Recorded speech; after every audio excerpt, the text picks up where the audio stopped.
position de non violence bu ñu demee ba prédécesseur ci la ñu war a mën a exercer une violence boo xam ne qui rétablit l'ordre mais pas une violence qui tue mais soo gisee yenn yi en tout cas vidéo yi wane nañ ko tu as l'impression que yenn FDS yi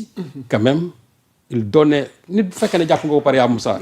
mais jël ko nga dem nga dugal ko ci panier à salade bi exactement tout simplement mais jarul dóor rek parce que bu fekkente ne da nga jàpp ne étudiant boobu sànni na la xeer ba pare yow en tant que force de l'ordre nga ne da nga bëgg a fayee ko finalement amuloo foofu place et loolu xam nga lu muy poser la problématique même de la formation des gens qui ont été sur le terrain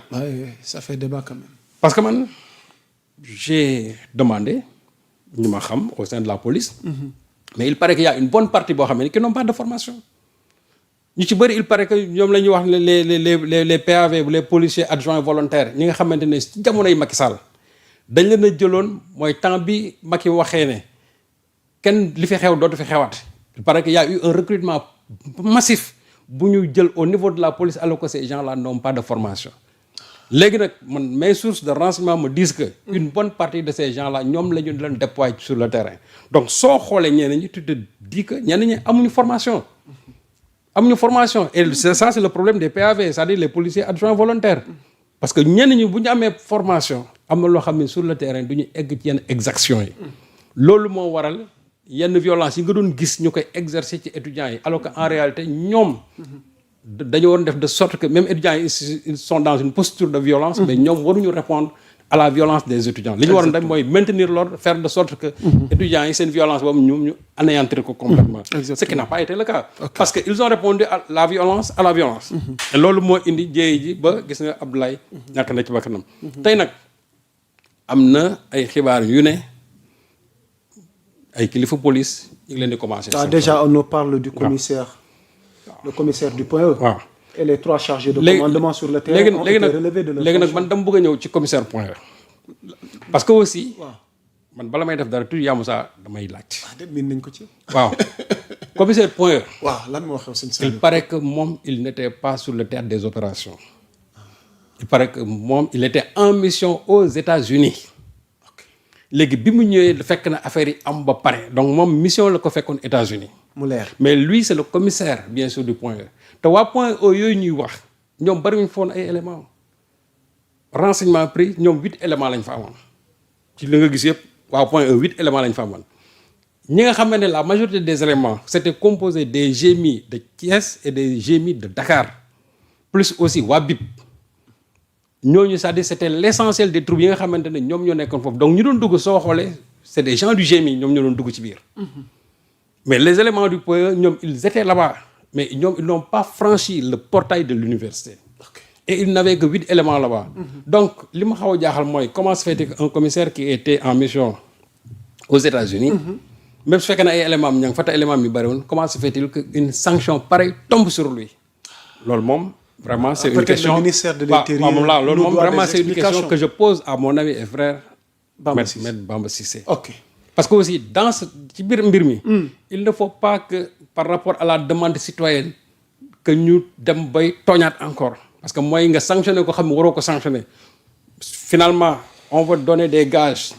en tout cas de sanctions aux populations mais ci biir loolu aussi bul def loo xam ne da ngay gaañ nit parce que il ne faut pas que ci biir sanction yooyu une injustice feeñ ci c'est important waaw ñi nga xamante ne ñoom ña nga fa woon nekk fa ay kilifa ba pare taxaw seetaan loolu man jàpp naa ne ñooñu ñu relever leen loolu lu juste la mais ña nga xamante ne ka nga xamante ne nekk foon dafa demoon mission États-Unis mu ñëw ba pare loolu dal ci kawam man jàpp naa ne si fekkente ne réellement loolu amoon na il était aux États-Unis parce que c'est les renseignements qu'on m'a donné jàpp naa ne kooku kon moom tooñ nañ ko et nit nag soo ko tooñee da ngay il faut lui le remettre quand même dans ses droits ñi ñu war a sanctionner nañ leen sanctionner à juste raison pour l'instant à titre conservatoire bien sûr parce que je crois que par la suite dina am yeneen enquêtes yoo xam ne aussi dinañ ko defaat mais li warte woon daal mooy l'essentiel des troupes c'était des GMI de Dakar et des GMI de Thiès ak waa BIP yi nga xam ne ñoom ñoo nekkoon foofu à l'université mais pour point moom il paraît que ci renseignement man yi ma jot 8 éléments ñoom ñoo fa nekkoon et aussi commissaire boobu ñi nga xamante moom la ñu wax ne moom la ñu relevé commissaire boobu nekk foon il était parti en mission aux États-Unis Et je crois que loolu le ministre, moi je l'interpelle quand même qu'on nous clarifie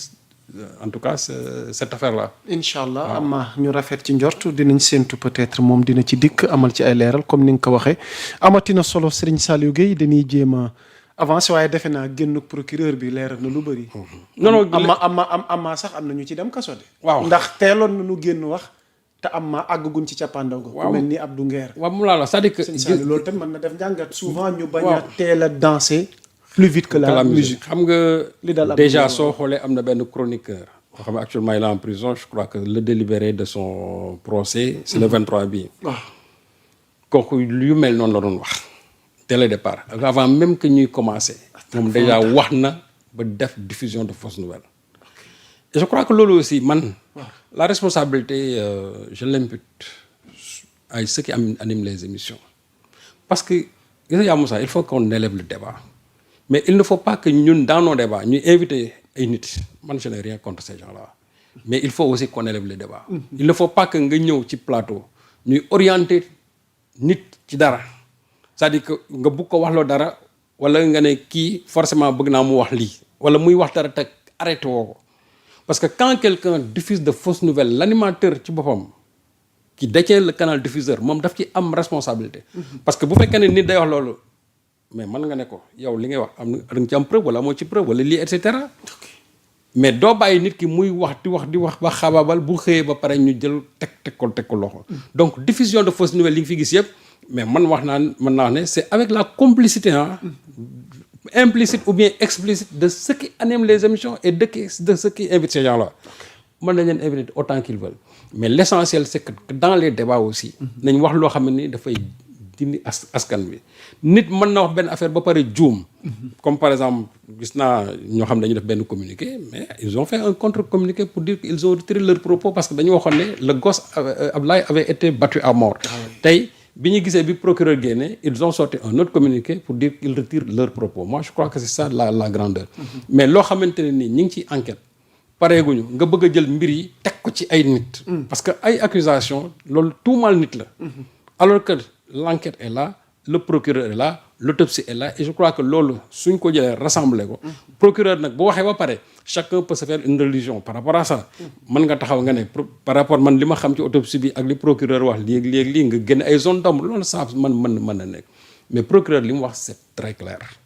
et je crois que li ci gën a essentiel mooy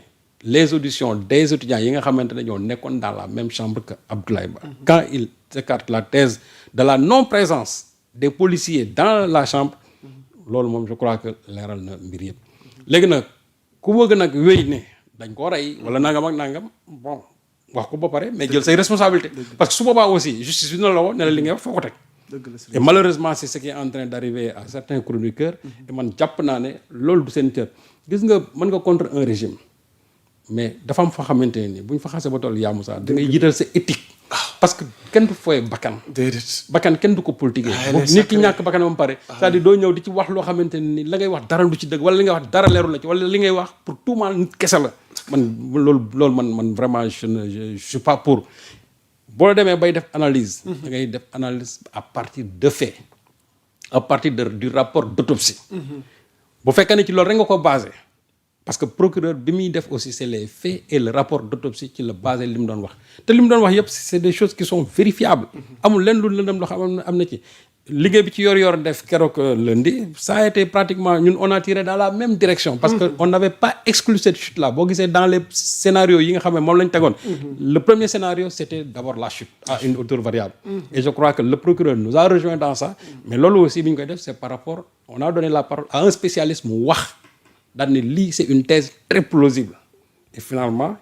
le procureur nous a rejoint ñun dans cette thèse là donc daal un appel à ces chroniqueurs que il faut éviter en des moments pareils ngeen di politiquer ou bien ngeen ci pour rendre en tout cas je pas rendre des coups bay wax loo xamante ni jàpp ngeen ne yéen xam ngeen li ngeen wax dara du ci dëgg bakkan dafa fort donc boo jikkee ba di ci wax ci loo xamante ni yow jàpp nga ne lii mooy dëgg mais su fekkee ne da nga koy wax parce que da nga bëgg imputer à un régime la responsabilité wala parce que da nga am ñoo xam ne ñoom ngay jàkkaarlool di xeex wala dafa am ñu nekk sa ginnaaw aussi di la pousse pour ngay wax parce que gis nga dans quelques jours dina am affaire yu bari yoo xam yaa Moussa Nafi man y a des choses que je ne peux pas anticiper. xam naa ci dara Serigne Saliou waaye man it damay nangoo tey rek lu jot yomb. y a des choses yoo xam ne pour l'instant mën naa leen on laisse l'instruction suivre son cours. kon ñu bës mais y a beaucoup de choses yoo xam ne nii quand même yoo xam mbir mi xam nañ ko ci. waaw loolu moom ñu bës ci pause. yéen ñu ñuy seetaan bu leen yàkkamte ak moom incha allah yal na nu yàlla may tal ak fekkee te lépp dina leer waaye Serigne Saliou foofu dama bëgg nga tëjee ko tey je m'adresse